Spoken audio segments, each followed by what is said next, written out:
सबसे प्यारी है, माँ तू जग में न्यारी है। माँ तू सबसे प्यारी है, माँ तू जग में न्यारी है।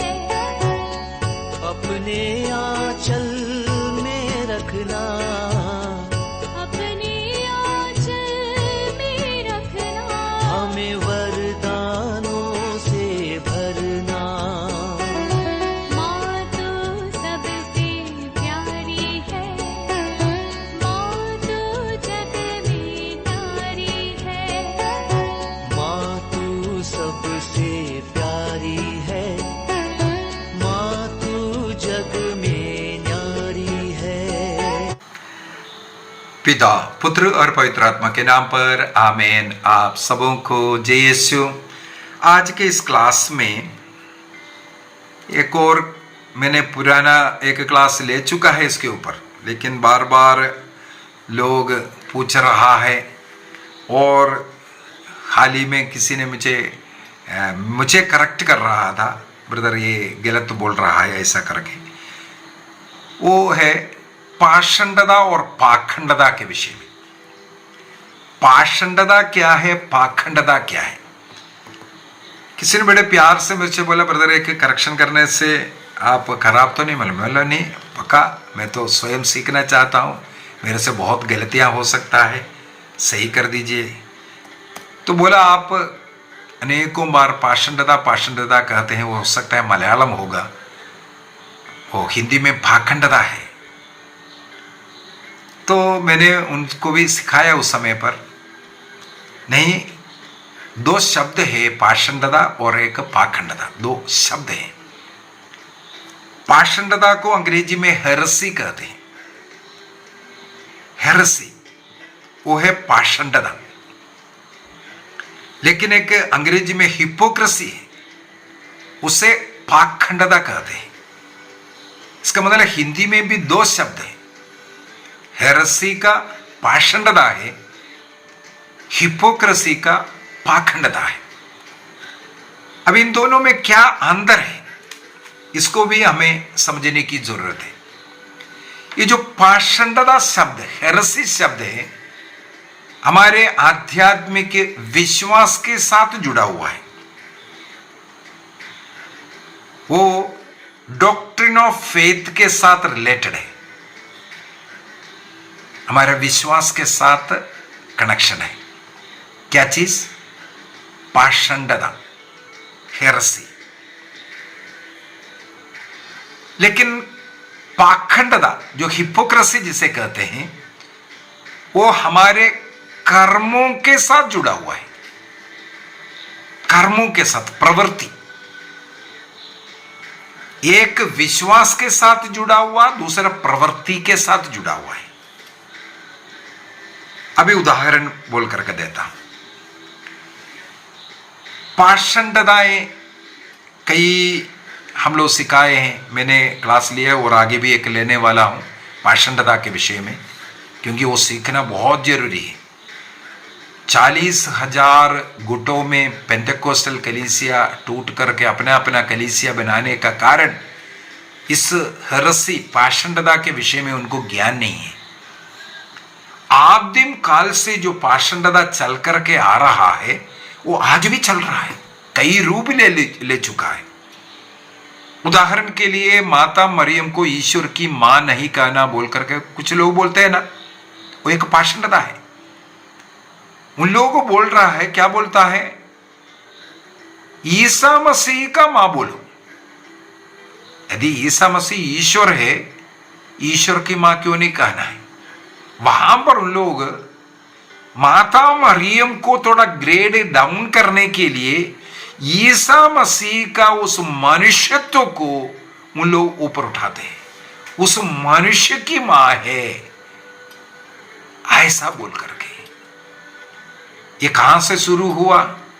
हमें मालूम है 3री सदी में जो आर्यनिज्म शुरू हुआ था, उसको एक पाषंडता बोले। वो एक आर्यनुस, एक कैथोलिक पुरोहित है, सिखाते सिखाते वो गलत सिखाना शुरू किया, उनका मन में ये भर गया ईसा मसीह ईश्वर नहीं है, वो एक पूर्ण मनुष्य, हाँ ईश्वर का गॉड गिफ्टेड पर्सन है, गॉड गिफ्टेड है, लेकिन वो गॉड नहीं है, गॉड एक ही है। इस प्रकार हेरेसियां शुरू हुआ, इसको बोलते हैं पाषंडता। विश्वास जो ईश्वर ने जो सिखाया, और ईश्वर ने कलीसिया के द्वारा, ईसा मसीह ने कलीसिया बनाया इसलिए ताकि कलीसिया के द्वारा सही शिक्षा चले। पेतरुस की चट्टान पर ईसा मसीह ने एक कलीसिया बनाने का पीछे का एक ही लक्ष्य है, ईसा मसीह का वो टीचिंग कलीसिया के द्वारा होना चाहिए, इंडिविजुअल टीचिंग नहीं होना चाहिए। इसलिए आदिम काल से ही जो टीचिंग कलीसिया का टीचिंग होता है। उदाहरण के लिए बोल करके देता है एक और उदाहरण। आदिम कलीसिया में एक बहुत बड़ा समस्या है, क्योंकि जो ईसा मसीह का संदेश यहूदियों के बीच में और गैर यहूदियों के बीच में दोनों में सुनाया जा रहा था। जो यहूदी लोग जो बपतिस्मा ग्रहण कर क्रिश्चियन बन गया, उनको यहूदी क्रिश्चियन बोलते हैं। उनमें और अन्य धर्म के जो लोग जो क्रिश्चियन बन रहे हैं, उनमें थोड़ा सा अंतर था। क्या अंतर है? एक व्यक्ति यहूदी बनने के लिए खतना किया जाता है, खतना करना पड़ता है, वो इसके बाद क्रिश्चियन बन रहा है। अभी ये यहूदी क्रिश्चियन लोग जो टीचर्स बन गया, सिखाना शुरू कर दिया, उनको हैंडलिंग सब मिल गया है, अधिकार मिल चुका है, लेकिन उनका जो विश्वासी जीवन कैसे है, ईश्वर का संतान बनने के लिए जन्म के 8वें दिन में खतना करना है, खतना करने के बाद उनको बपतिस्मा ग्रहण करना है, उनको यहूदी क्रिश्चियंस कहते हैं। इस प्रकार का गलातियों के नाम संत पौलुस जो पत्र लिख रहा है, गलातिया में जाकर के ईसा मसीह का संदेश सुना करके गैर यहूदी लोगों के बीच में सुना करके आया।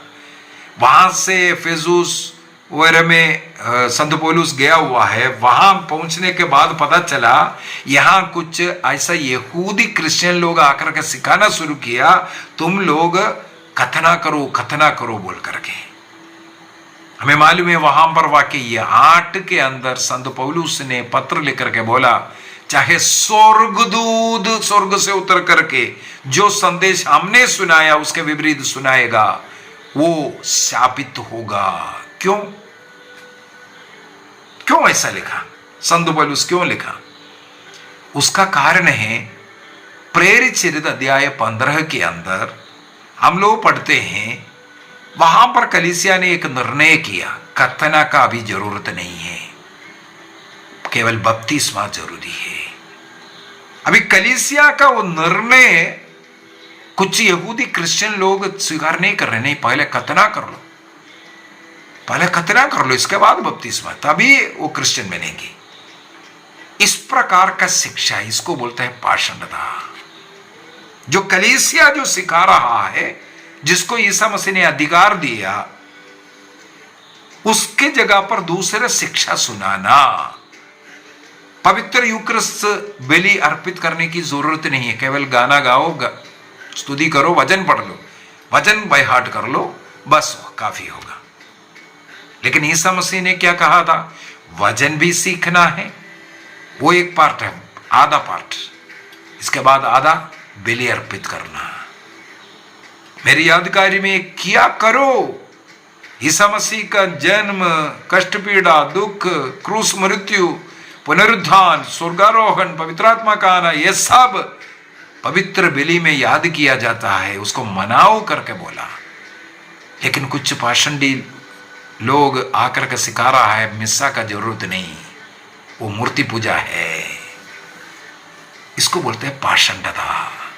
जिसको ईसा मसीह के द्वारा अधिकार मिला, वो कलीसिया जो विश्वास के सत्य को जो सिखा रहा है, उसके विरुद्ध जो सिखाना, इसको जैसे आर्यनिज्म हो, एक नोस्टिज्म है, केवल बाइबल पढ़ करके ज्ञान प्राप्त कर लो, उसके द्वारा तुम्हारा मुक्ति हो जाएगा, उसको नोस्टिज्म कहते हैं। आदिम कलीसिया में इस प्रकार का अनेकों पाषंडताएं शुरू हुआ, हेरेसी कहते हैं। इसके पीछे चर्च अनेकों बार टूटा, ये जो आर्यूस पार्टियों को सब चर्च से निकाला, हमें मालूम है इस प्रकार, केवल हम लोगों को एक मालूम है 16वीं सदी में मार्टिन लूथर के द्वारा कैथोलिक चर्च को तोड़ा नहीं। यह आदिम कलीसिया से ईसा मसीह के समय से हो रहा है। उदाहरण के लिए योहन का सुसमाचार अध्याय 6 वाक्य 66, जॉन चैप्टर 6:66 में ईसा मसीह ने जो शिक्षा दे रहा था, मेरे शरीर को आपको खाना है, मेरे रक्त को पीना है, कई शिष्य लोग ईसा मसीह को छोड़ करके चला गया। इसका मतलब वहां से विघटन शुरू हुआ, ग्रुप सिस्टम शुरू हो गया। हम नहीं खाएंगे, हम नहीं खाएंगे। उनके चेले लोग आज भी है, लेकिन पेतरुस कहता हम किसके पास जाएं? हम नहीं जाएंगे प्रभु तुझे छोड़ करके। ऐसे ना छोड़ने वाले कैथोलिक चर्च के साथ जुड़े हुए रहने वाले, लेकिन कुछ लोग पाषंडता में पढ़ करके जाता है।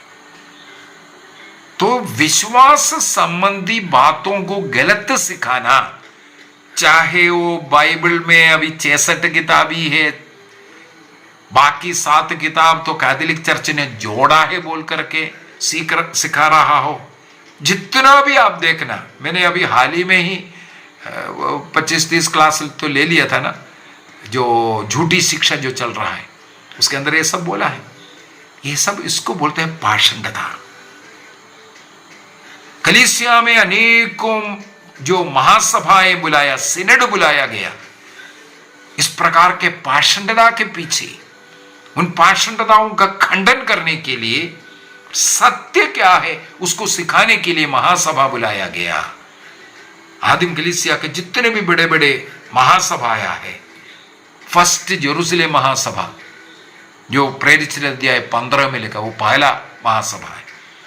वहां से लेकर के जितने भी ऐसा पाषंडता, गलत शिक्षाएं, विश्वास संबंधी बातों को झूठी शिक्षा शुरू किया, वहां पर इस प्रकार का महासभाएं बुलाया। मार्टिन लूथर के समय ट्रेंड महासभा बुलाया, 16वीं सदी में ट्रेंड महासभा बुलाया। तो महासभाएं इसलिए बुलाया गया इस प्रकार का पाषंडता का खंडन करने के लिए। और ऐसा उन लोगों को सिखा रहा है, लेकिन उन लोग तैयार नहीं है, उन लोग अलग हो रहा है। इसको कलीसिया का टूट कहते हैं, सीसम। एक क्लास उसके ऊपर भी मैं लेने वाला हूं, ऑलरेडी मैं 1-2 बार ले चुका हूं। एक और क्लास, क्योंकि लोग मांगा है सीसम के विषय में, कलीसिया कैथोलिक चर्च एक था वो कैसे टूटा, उसके विषय में क्लास लेने के लिए आग्रह किया है। मैंने नोट करके रखा है, कभी आगे लेने वाला हूं। अभी पाखंडता में जाओ। मेरे विचार में पाषंडता, विश्वास संबंधी बातों को गलत सिखाना, उसको क्या कहते हैं? पाषंडता, हेरेसी कहते हैं। अभी पाखंडता क्या है? सीधी सी बात है। अभी मैं यहां बैठ करके आपको सिखा रहा हूं, लेकिन ये जो चीज मैं सिखा रहा हूं मेरे जीवन में यदि नहीं है तो मैं पाखंडी हूं। उदाहरण के लिए मैंने बोला रोज बाइबल पढ़ो, रोज बाइबल पढ़ो, आपको एक कम से कम 1 अध्याय बाइबल पढ़ना है। यदि मैं बाइबल नहीं पढ़ता, केवल मैं बोलने वाला है, मैं पाखंडी व्यक्ति हूं। झूठ नहीं बोलना, गाली नहीं देना, नशा नहीं करना, विचार नहीं करना, यह सब मैं सिखा रहा हूं, लेकिन मैं उसके अनुसार नहीं जी रहा है, तो उसको कहते हैं पाखंडता। जो बोल रहा है उसके अनुसार मेरा जीवन नहीं है, मेरा काम नहीं है, उसको पाखंडता, हिपोक्रेसी कहते हैं। बाइबल में मैं थोड़ा सा पढ़ करके सुना हूं, मत्ती के सुसमाचार के अंदर अध्याय 23 या 23, मैथ्यू चैप्टर 23 वाक्य 27 में प्रभु ईसा मसीह, हाँ वो केवल 27 नहीं है, वो पूरा जगह पर है। वाक्य 23 में भी बोल रहा है, ढोंगी शास्त्रियों और फरीसियों धिक्कार तुम लोगों को। वाक्य 25 में, ढोंगी शास्त्रियों और फरीसियों धिक्कार तुम लोगों को। इसके बाद वाक्य 27 में, ढोंगी शास्त्रियों और फरीसियों धिक्कार तुम लोगों को। वाक्य 29 में, ढोंगी शास्त्रियों और फरीसियों धिक्कार तुमको। ये ढोंगी शास्त्रियों ये लिखा है, ये है पाखंडियों कर करके बुलाया, ये पाखंडता। यहां पर बोल रहा है तुम जो सिखा रहा है तुम उसके अनुसार नहीं जी रहा है। तुम लोगों को क्या करता है, प्याले और थाली का बाहर से मांझते हैं, लेकिन उसके अंदर गंदगी रहता है। बाहरी तुम लोग पुती हुई कब्र के सदृश है, बाहर से सुंदर है, अंदर। और तुम पुदीने और सौंफ की जीरे का दशमांश देते हैं, लेकिन न्याय, दया और ईमानदारी का जीवन नहीं जी रहा है। संहिता की जो जरूरत है उसके अनुसार नहीं जी रहा है। तुम जो शिक्षा दे रहा है उसके अनुसार तुम जीवन नहीं जी रहा है। इसलिए उनको हिपोक्राइट्स का करके बुलाया, ढोंगियों, पाखंडियों। ईसा मसीह ने स्वयं बुलाया फरीसी और शास्त्री को, क्योंकि उनके टीचिंग और रहन सहन अलग है। उसको पाखंडता कहते हैं। पाषंडता जो फेथ, विश्वास संबंधी बातों को जलत सिखाना, कलीसिया जो सिखा रहा है उसका विरुद्ध सिखाना, उसको पाषंडता कहते हैं। मेरे विचार में ये पाषंडता और पाखंडता का क्या अंदर है आप समझ लिया होगा। आइए हम अपनी आंखें बंद करें, प्रभु से विनती करें, प्रभु हमें सत्य के मार्ग पर जीने की कृपा दीजिए। तुम सच्चा दाखलता है, उस दाखलता में जुड़े रहकर मैं डाली तेरे जैसे जीवन जी सके। किसी भी प्रकार का पाषंडता के पीछे ना जाए। 40,000 गुटों में विभाजित होने का कारण है पाषंडता, गलत सिद्धांत। प्रोटेस्टेंट कलीसिया केवल, पेंटेकोस्टल कलीसिया केवल एक चीज में एक होता है, वो कैथोलिक चर्च के ऊपर वार करने के लिए। बाकी समय पर वे अन्य समय पर आपस में लड़ते हैं। उनका टीचिंग आपस में भी मेल नहीं खाते हैं। इस प्रकार का पाषंडता में ना जाएं। कैथोलिक चर्च ईसा मसीह के द्वारा स्थापित कलीसिया, वो जो कुछ सिखाएगा वो स्वर्ग का टीचिंग है। प्रभु ने कहा तुम जो कुछ यहां बांधेगा स्वर्ग में भी बांधा जाएगा, जो कुछ तुम यहां खोलेगा स्वर्ग में भी खोलेगा।